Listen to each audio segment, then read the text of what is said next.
किन मुद्दों को लेकर आज का प्रेस कॉन्फ्रेंस आयोजित की गई है? देखिए, कोरोना काल में पूरी जो स्वास्थ्य व्यवस्था है, ग्रामीण स्वास्थ्य व्यवस्था, वो चरमरा गई। हम लोगों ने इसे आंखों से देखा और जब से कोरोना थोड़ा सा कम हुआ है उसके बाद हम लोग लगातार फील्ड में निकले हैं। हम लोग विभिन्न ग्रामीण क्षेत्रों में गए हैं जहां कोरोना का बहुत ज्यादा मरीज था और हम लोगों ने पाया कि स्वास्थ्य व्यवस्था कोरोना जैसे हालात के बाद भी आज भी ग्रामीण स्वास्थ्य व्यवस्था का कोई भी व्यवस्थित तौर तरीके पे उसका आगे नहीं बढ़ाया जा रहा है। हम लोगों ने देखा कि एपीएससी जितने भी अतिरिक्त प्राथमिक स्वास्थ्य केंद्र है वो बंद है। उसको नया रंग रोगन करके उसका एक नया नाम दे दिया गया है हेल्थ एंड वेलनेस सेंटर पे। लेकिन जहां भी नर्स पदस्थापित है, एएनएम पदस्थापित है या डॉक्टर है, वो सारे के सारे नहीं आते हैं। सारे जगहों पे ताला लगा हुआ है। इसी संबंध में जनता को जागरूक करते हुए प्रशासन को बताने के लिए हम लोग आज ये प्रेस कॉन्फ्रेंस कर रहे हैं। आपका संगठन एपीएससी चलो अभियान भी चला रहा था, क्या देखने को मिला ग्रामीण क्षेत्रों में? देखिए, एपीएससी चलो अभियान के तहत हम लोग दरभंगा जिला के 50 एपीएससी पे गए।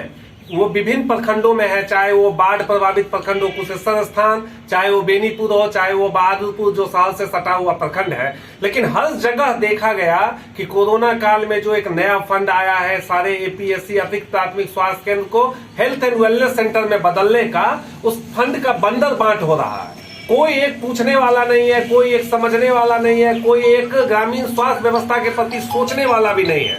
यहाँ पे हम लोगों ने देखा कि जितने भी एपीएससी है वो लूट का अड्डा बन गया है। हेल्थ एंड वेलनेस सेंटर के नाम पे जो भी पैसा आया वो सारे लूट के अड्डे, लूट के रूप में खत्म हो गए, किसी के जेब में चले गए। तो हम यहाँ बस छोटी छोटी बातों को बताने के लिए आए हैं कि जैसे मणिगाछी क्षेत्र में एक नेहरा अतिरिक्त प्राथमिक स्वास्थ्य केंद्र है, वहां जाइएगा तो वहां पे एक बोर्ड लगा दिया गया है हेल्थ एंड वेलनेस सेंटर का और कुछ भी काम नहीं हुआ।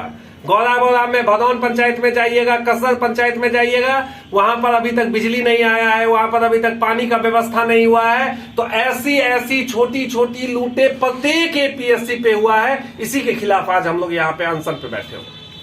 आगामी कार्य योजना क्या है? देखिए, हम लोग यहाँ से जाके एक ज्ञापन को डीएम को देंगे, यहाँ के जिलाधिकारी महोदय को संज्ञान में लाएंगे कि इन मुद्दों पे हम लोगों का अनशन है और हम लोगों का ये मांग है। अगर ये महोदय अगर इस पे पहल नहीं करते हैं तो हम लोग आम जनता में जाके आम जनता को जागरूक करेंगे, यात्रा के माध्यम से, धरना के माध्यम से, प्रदर्शन के माध्यम से, ताकि कोरोना का जो थर्ड वेव आए उसमें हमारे ग्रामीण जनता को सफर न करना पड़े। क्या नाम हुआ? अविनाश भारद्वाज, मिथिला।